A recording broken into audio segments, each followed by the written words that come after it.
How did the gold standard influence interest rates historically? Imagine a world where the value of money is directly tied to a fixed amount of gold.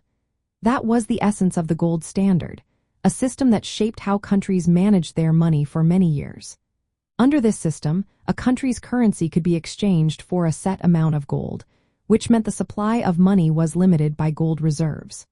When a country faced a trade deficit, gold would flow out, reducing its money supply. Conversely, a trade surplus would bring gold in, increasing the money supply. Central banks used interest rates, especially the discount rate, to control these gold flows. If gold was leaving, they would raise interest rates to make borrowing more expensive.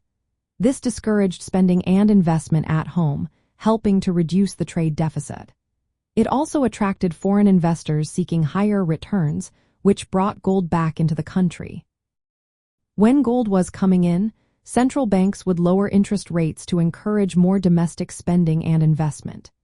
This would help balance trade by making the country less competitive internationally.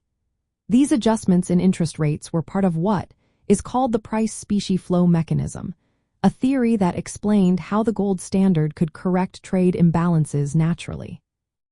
Between 1870 and 1914, the Bank of England was a prime example of a central bank following these rules closely.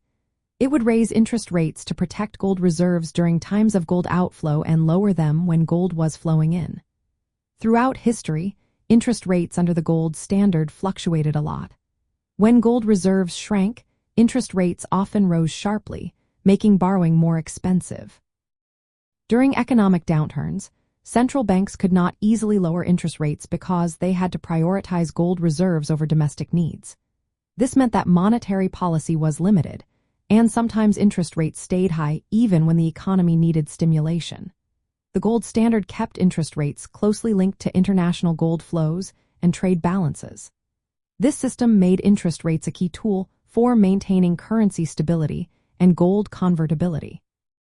But it also meant central banks had less freedom to respond to domestic economic changes.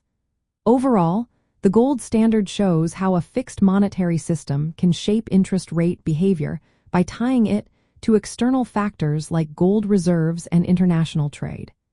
It influenced economic cycles and policy choices in ways that are still studied today.